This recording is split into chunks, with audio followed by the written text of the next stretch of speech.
Well, as I said, if you'll remember, last week I had Mike Zullo on for some time, and he revealed two or three very interesting pieces of information.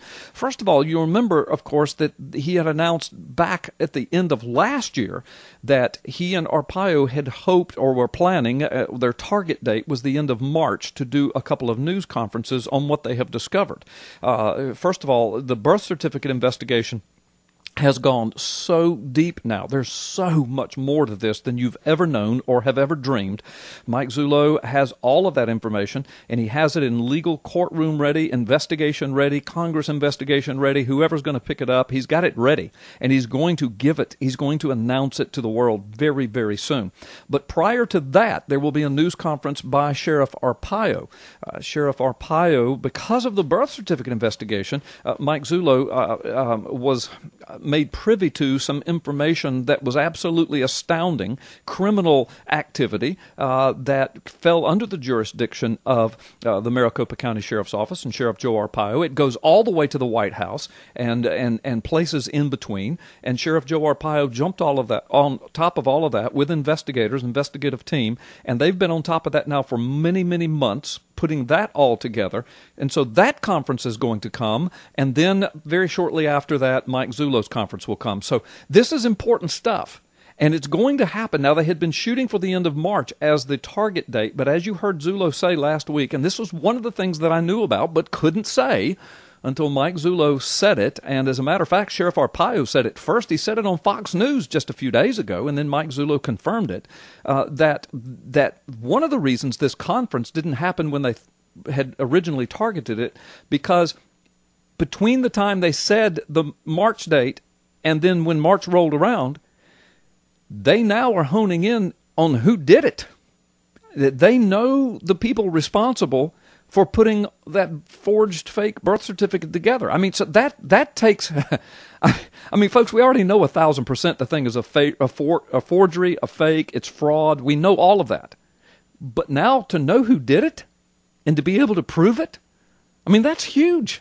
That is huge. It's a huge piece. And you remember Zullo said they had universe-shattering information? Well, let me just tell you, that's not even part of the universe-shattering information, as big as that is.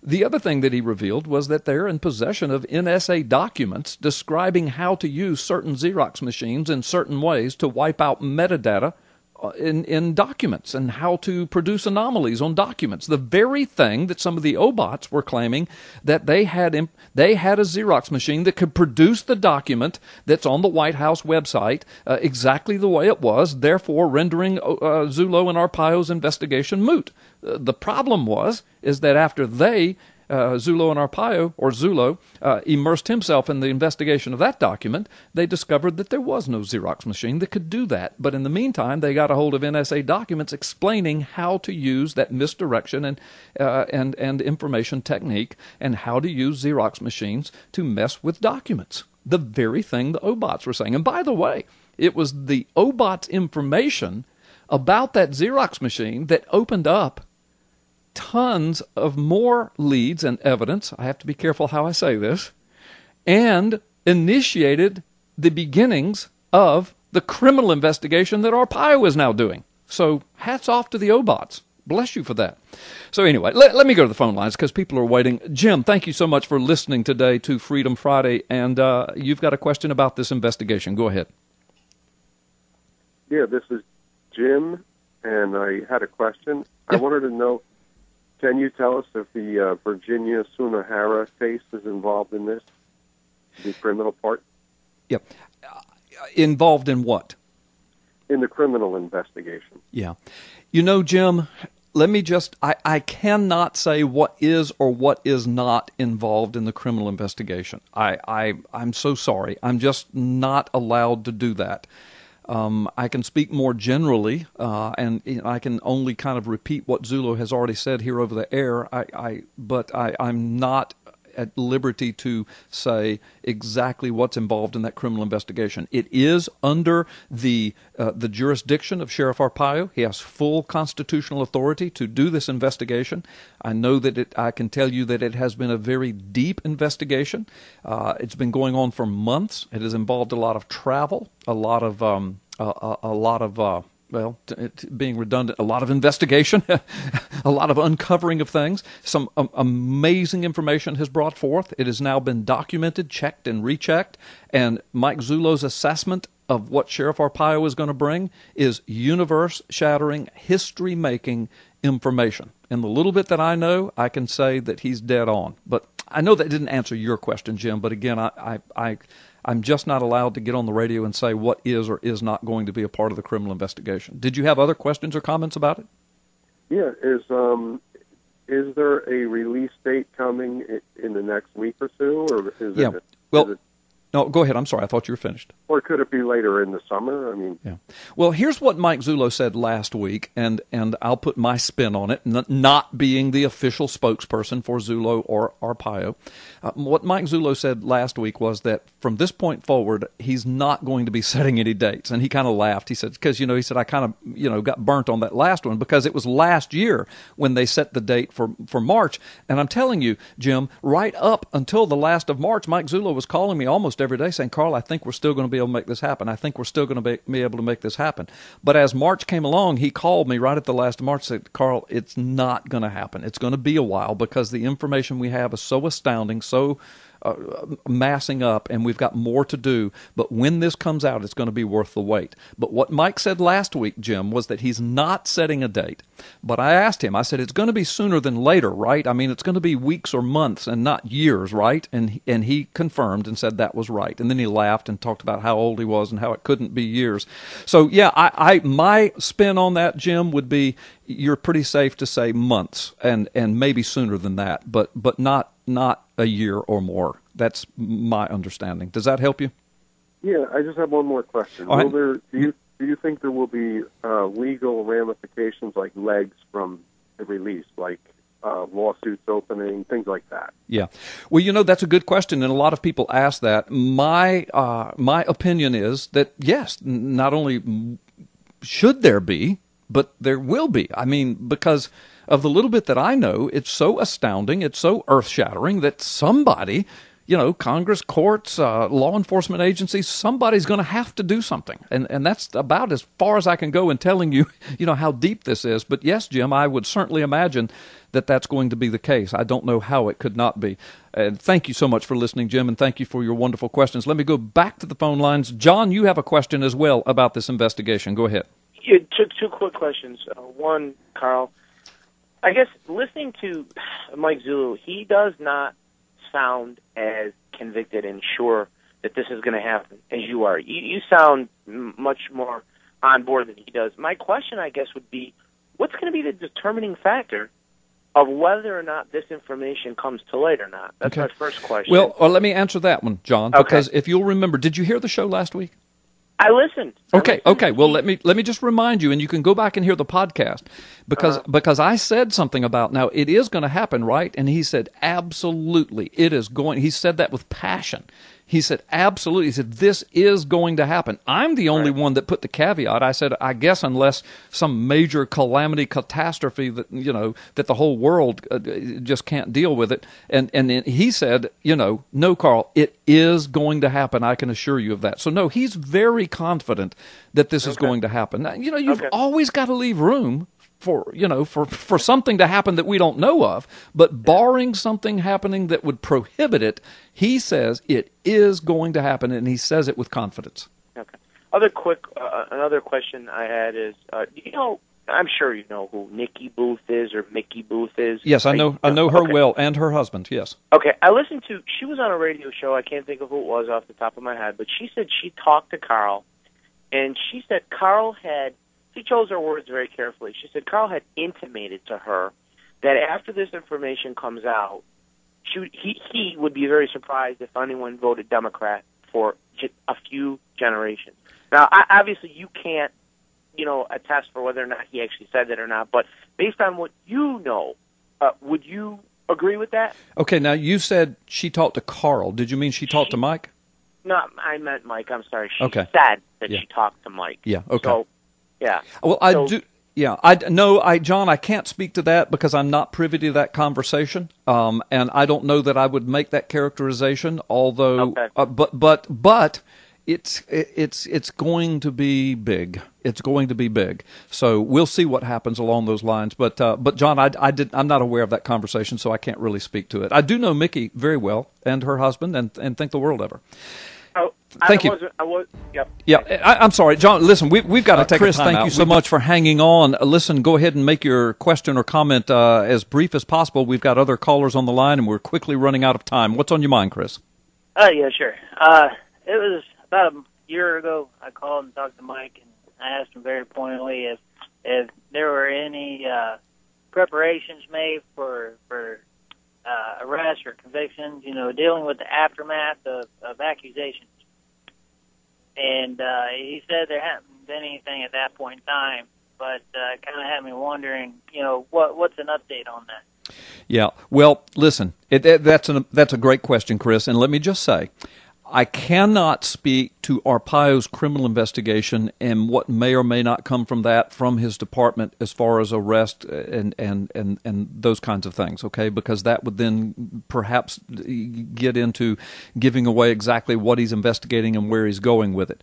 I do know that the birth certificate investigation, Mike Zullo has said several times that neither he nor Arpaio are out to arrest the president or anybody in the White House. They really don't have the jurisdiction for any of that. But they do have jurisdiction to do what they're doing with the birth certificate and with these criminal investigations that are under the jurisdiction of Sheriff Arpaio. So investigations that happen at a federal level, impeachments or arrests of various people that might be involved, that would have to come, I'm assuming, through federal law enforcement and federal agencies, perhaps Maricopa County and some of the criminal stuff, but that's for Arpaio and his department to deal with, and not for me to speculate on, because I don't know all of the details there. But that is a good question, and a lot of people have asked it, so thank you for weighing in on that again today, Chris. Let's go back to the phone lines. We have another Chris. This Chris is calling from New Orleans, Louisiana. Chris, thanks for listening today, and what's your question? Hi, Pastor Gallup. Hey. Donald Trump sent Sheriff Joe a fax with words to the effect of, good luck with the investigation. And then the Trump took the point in the media, questioning Obama's various birth narratives on talk shows and what have you, but then strangely disappeared from the public eye on the matter when all he needed to do was be present and attend the preliminary release of the findings of Sheriff Joe's cold case posse, and he would have virtually guaranteed major news media coverage of those amazing facts that were presented at that preliminary release of the findings of the cold case posse, where they presented the absolute evidence that there doesn't even exist a document. It's nothing but a fabricated electronic file. So my question to you is this: what if Sheriff Joe's cold case posse, Mike Zullo, present even more solid factual revelations, and the ongoing avoidance by the major news media keeps this information from, most of the American people? Okay. Well, Chris, that's an amazingly astute question. It's been asked a lot. Let me speculate on the answer, and I can only speculate, because even you said, what if? Well, it is my understanding. It is my understanding. Hold on just a moment. I've got to make an adjustment. I'm having to run YouTube and everything today here. I mean, Ustream and everything. Okay. Thanks, Mallory. Okay, Chris, it's my understanding that the mainstream media is not going to be able to ignore this. And it's my understanding that they're not going to. And that's all I know to say about that. And when this comes out, as Mike Zullo has said, it is so universe-shattering that listen, when it comes out, it will be apparent and obvious to anyone who has a brain that it's going to have to be dealt with, okay? It's that criminal in nature. It's that astounding in nature. So at that point then, if, let's say, the rest of the media tries to ignore it, then they're going to look absolutely ridiculous. Man, my next guest this afternoon is the co-host of Freedom Friday. He cannot be in the studios today, but he is on the phone lines. He's somewhere deep in the Southeast as he travels throughout the Southeast, and we're so glad to have Brandon Big B with us. Brandon, are you there? Well, yeah, and also, of course, you revealed last week you were talking about this kernel of truth thing, and you know, and I know you and Mike were talking about that as well. And it's so true. Boy, he has seen that throughout this investigation. Yeah, no doubt. And the kernel of truth you're referring to, obviously, with the Xerox machine, and you know the big fabricated lie that they could take this copy machine and produce a document just like the fake birth certificate, and that's not true. But the kernel of truth to get the ball rolling is that, yes, Xerox machines can produce certain anomalies, and the NSA, in fact, trains operatives how to do that. Right. So that's how they got the ball rolling. But I did want to address one thing caller said today. Yeah. And I don't remember which caller, but he asked you a question about Mickey Booth making the comment that she had talked with Mike, and Mike said no one would ever vote Democrat again for years.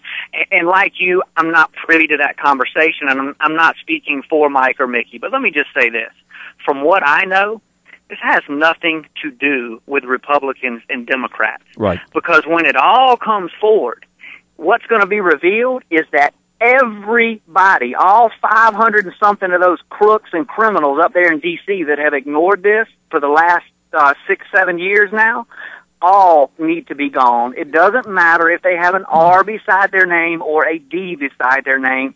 They are weak, and they do not have the guts to stand up for truth and for the Constitution of this country. Right. That is what we will find out. No, very well spoken, Brandon. Very brilliant. They're all culpable. And I've been saying this for a long time. And if you'll remember, Brandon, several years ago, there was a judge out in California, a district federal judge, who declared he was going to hear the case on the Obama eligibility. People were going wild. They were going crazy. Finally, a federal judge is going to hear it.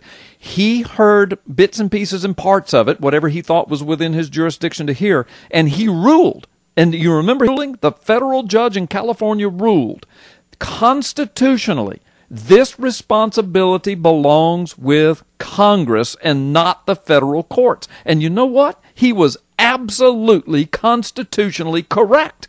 And not a single congressman has stepped forward yet and said, I am going to deal with this. Here are the facts. Now, the guy out of Texas, what was his name? Stockman has come the closest, and he's still in contact with Zullo, and and that's up to Mike Zullo to release all that information. But he's come the closest. But I'm talking about, I don't know of another single congressman out of the entire United States Congress who has said, look, I know what's going on. This is a constitutional travesty, and I will deal with it. You're right, Brandon. They all need to go.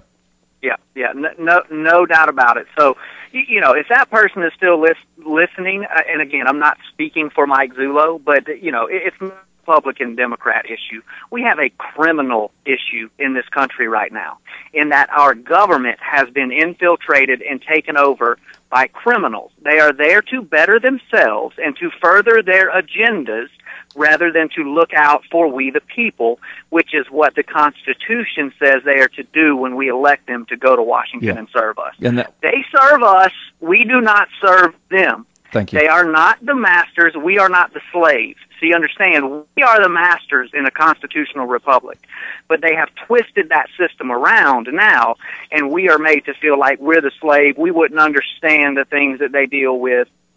No, I have news for you, Mr. Congressman, Mr. Senator, Miss Demonic Nancy Pelosi. You don't understand we the people. Very soon, I think they will, though. Yeah, I think you're right.